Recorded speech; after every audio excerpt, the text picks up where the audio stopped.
Bien, donc dans la seconde partie, nous allons commencer à construire notre édifice. Pour cela, nous allons dessiner un certain nombre de contours, mais par la suite, on fera des modifications pour adapter donc la construction de l'édifice. Il y a plusieurs solutions, hein. Donc, on peut choisir donc de faire un volume global, mais cette solution n'est pas souvent idéale parce qu'on veut souvent choisir que des petites portions de notre projet pour pouvoir représenter, tel que nous l'avons ici. Donc, par exemple, ici, nous allons choisir de faire des contours extérieurs, puis on va associer les contours intérieurs plutôt que de dessiner un édifice complet. Bien, une fois qu'on a cliqué sur contour extérieur, donc on va commencer à suivre le contour de notre bâtiment.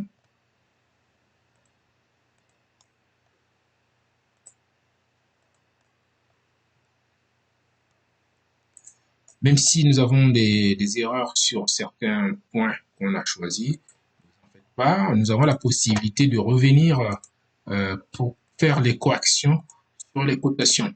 Alors, sur ce qui concerne la partie courbe, je vous conseille d'avoir des espacements proches et réguliers parce que sur les courbes, si, on peut avoir des décalages. Donc, sur cette zone, je vais définir un volume global. À partir de ce volume global, je vais tracer à l'intérieur les cloisons qui va permettre de délimiter chaque local. Donc, on clique les points de suite. Donc, comme je vous ai dit, on a la possibilité encore de rajouter d'autres points intermédiaires pour parfaire donc dessin. Et ici, à partir de là, clic droit, fermer le polygone. Bien, donc notre volume est dessiné. Je vérifie rapidement pour voir si j'ai la possibilité de pouvoir améliorer certains points de décalage. Donc jusque là on suit, à ce niveau on a un décalage, donc je fais échappe, je reviens, je double, je clique sur le point et puis je le fais glisser pour avoir un bon alignement. Bien, ici on fait seulement glisser. Ça permet de suivre correctement le contour. Donc vous pouvez constater que le contour a été bien réalisé ici. Maintenant, on va définir les contours intérieurs. Donc, pour les contours intérieurs, voilà.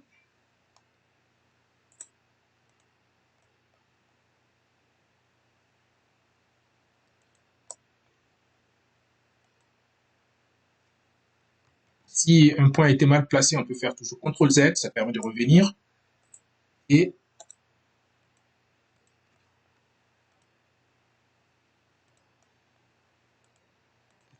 fermer le polygone. Bien, donc là, on a dessiné notre première pièce. On peut aller en 3D pour visualiser. Donc, on peut voir le volume global et notre première pièce qui a été réalisée.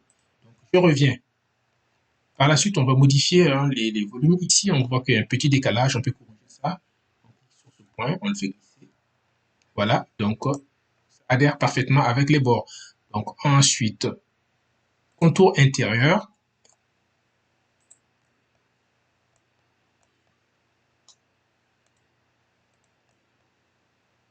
On clique sur chaque point. Sur cette partie, on voit qu'on a beaucoup de répétitions. Mais cette partie qui consiste à définir les volumes est nécessaire sur Dialux. Ensuite, nous allons définir également le volume de cette salle et un mur un peu en courbe.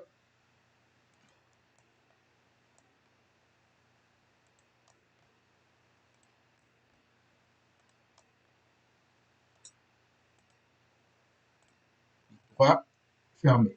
Donc cette pièce est également dessinée. nous allons attaquer cette autre pièce, dessiner son volume.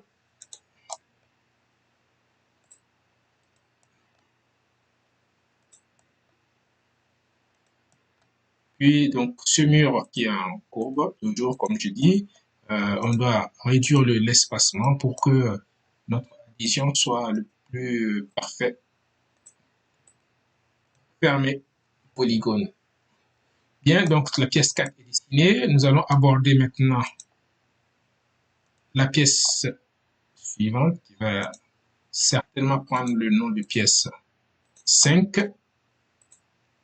Par la suite, il est possible de pouvoir renommer chaque pièce. Fermé. Pièce 5. Ensuite, pièce 6.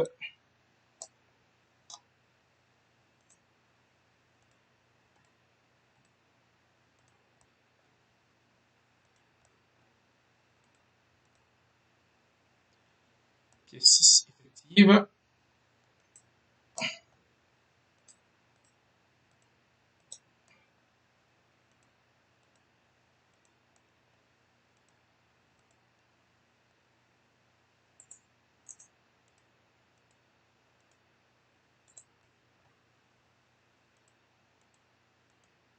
Pièce 7.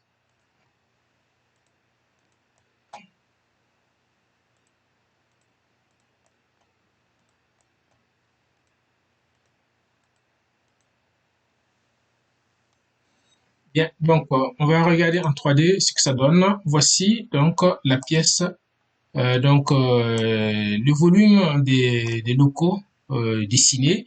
Alors, donc nous avons à ce niveau donc un certain nombre de pièces également à dessiner. Pour cette partie-là, nous allons prendre, on commence toujours par le volume extérieur. Un contour extérieur existe déjà. Dessiner quand même, je mets oui. Et je commence à faire mon contour extérieur. Donc sur un projet, on n'est pas obligé de dessiner forcément tous les volumes. On choisit que ceux dont on a envie donc d'étudier leur encombrement, dont on a envie d'étudier l'éclairement. Donc on va travailler que sur ces volumes-là. Donc comme je disais, il y a des locaux qu'on peut, il y a des possibilités de venir corriger le contour extérieur de certains locaux. Donc, je les passe rapidement, mais on va revenir par la suite pour faire une correction afin d'avoir un volume bien ajusté. Et il faut faire attention quand on a une superposition entre un contour, une ligne de contour extérieur et une ligne de contour intérieur. Dialux donc peut donner un message d'erreur. Donc c'est des petites astuces qu'il faut surveiller quand on réalise la note de calcul éclairement. À partir de là, clic droit, fermer le polygone. Donc maintenant qu'on a fait ça, échappe et on va venir chercher nos différents points pour faire les corrections.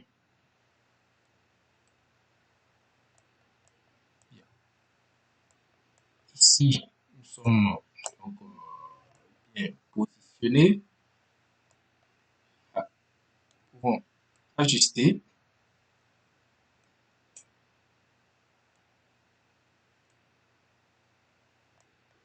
À ce niveau, donc nous sommes bien positionnés également.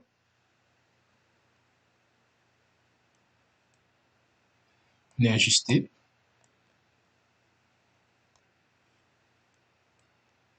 On a quelques millimètres du décalage effectué là pour avoir un alignement parfait. Par contre, ici, on peut faire juste une translation pour avoir un alignement correct.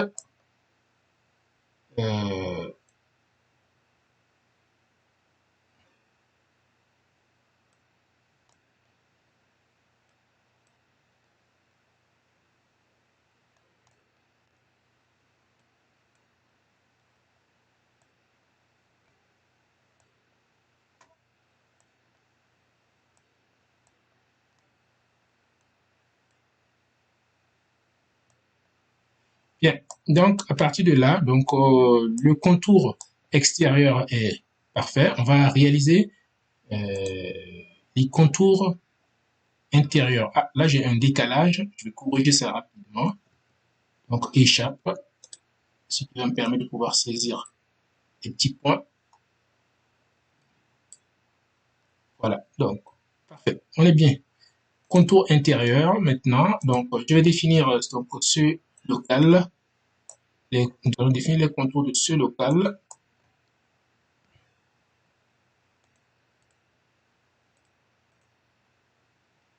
Donc, pièce 8. Ensuite, la pièce suivante.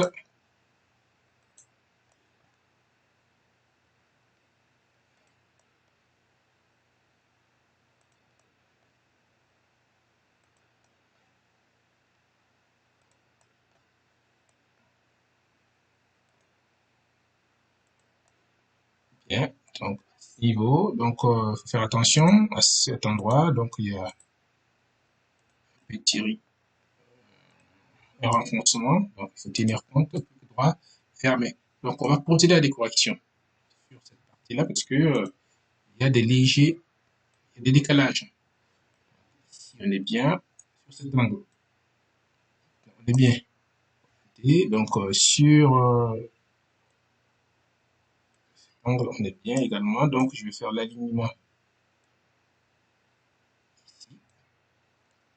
Donc j'ai pas totalement mon dessin à ce niveau, donc j'ai peu de repères pour pouvoir avoir un alignement parfait. Mais on est proche. Ici, il faut que je prenne en compte donc ce renfoncement. Donc pour cela, je vais rajouter un point. Ce point ici. Je rajoute un autre point. Je vais rajouter ici ce point. Je le translate à ce niveau. Donc avec ça, on peut distinguer que le contour intérieur de la pièce 9 est réalisé. Bien, contour intérieur d'une nouvelle pièce encore. Donc, sur cette première partie-là, on va faire beaucoup de contours.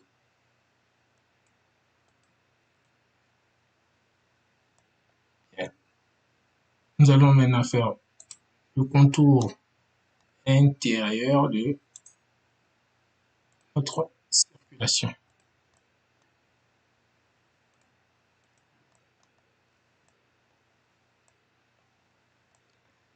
Donc, cette circulation se poursuit ici.